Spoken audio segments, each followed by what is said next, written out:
ये जादुई कहानी प्राचीन काल के एक गरीब इंसान की है जिसका नाम रतिलाल था। वह अपनी पत्नी के साथ छोटे से घर में रहता था।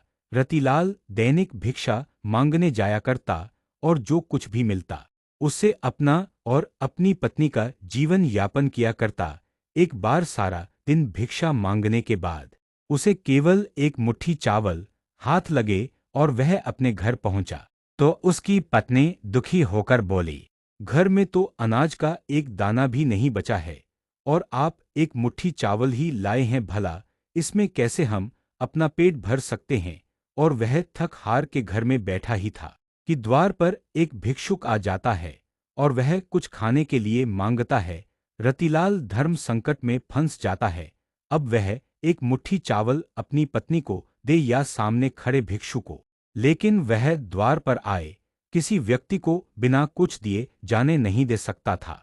इसलिए उसने वह चावल भिक्षुक की टोकरी में डाल दिया। रतिलाल की पत्नी अंदर काम कर रही थी और जैसे ही वह बाहर आई तो रतिलाल ने भिक्षुक को चावल देने वाली बात बता दी और इस बात को सुनते ही रतिलाल की पत्नी गुस्से में आ गई। तभी रतिलाल ने बताया, चावल के बदले भिक्षु उसे एक पतीला दे गए हैं और उन्होंने कहा है कि अब से खाना इसी में बनाना। रतिलाल की पत्नी गुस्से से कहती है, क्या इसमें पानी उबाल कर दूं, क्योंकि अनाज तो है नहीं और जो आप लाए थे उसको भी दान दे दिया। और जैसे ही वह पतीले को उठाती है तो उसे कुछ वजन का एहसास होता है और वह पतीले को खोलकर देखती है तो चौंक जाती है, क्योंकि उसमें इन दोनों के लिए पका हुआ खाना रखा होता है। रतिलाल की पत्नी के चेहरे में खाने को देखकर मुस्कुराहट आ जाती है। दरअसल उसने कई दिनों से ठीक से खाना नहीं खाया था, लेकिन रतिलाल यह नहीं समझ पा रहा था कि वह भिक्षु तो उसे खाली पतीला देकर गया था, तो इसमें खाना कहाँ से आया।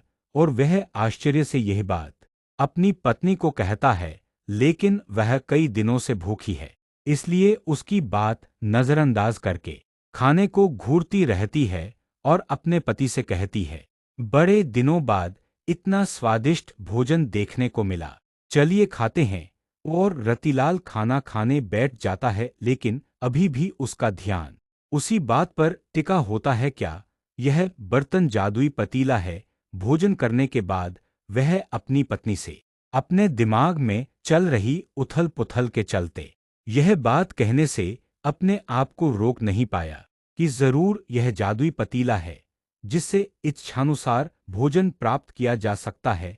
तभी दोनों ने मिलकर पतीले का परीक्षण करने का विचार बनाया और पतीला खाली करके पतीले से दोबारा भोजन बनाने का आग्रह किया और कुछ क्षण में उनकी इच्छानुसार भोजन बनकर तैयार हो गया। यह देखते ही दोनों खुश हो जाते हैं, क्योंकि अब उनकी भूख हमेशा के लिए शांत हो जाएगी और उन्हें खाने के लिए किसी और के सामने हाथ नहीं फैलाने पड़ेंगे। खुश होकर दोनों ने राज्य में ऐलान कर दिया कि वह सारे राज्य को खाना खिलाएंगे। यह बात दूर दूर तक फैल गई कि कोई गरीब इंसान ऐसा धनवान बना है जो पूरे राज्य को भोजन पर आमंत्रित कर रहा है।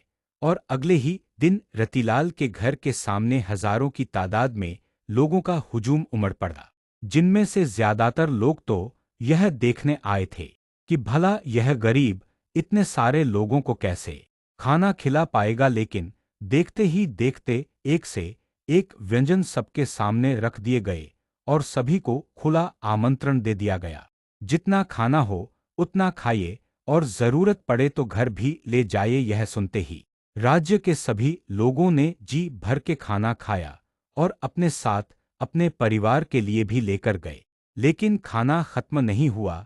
यह देखकर कुछ लोगों के मन में शंका उत्पन्न होने लगी है और उन्होंने राजा से जाकर शिकायत कर दी कि महाराज, जरूर उसने कहीं से चोरी की है, कि अन्यथा उसके पास इतना धन कहाँ से आएगा कि वह पूरे राज्य को भोजन करवा सके।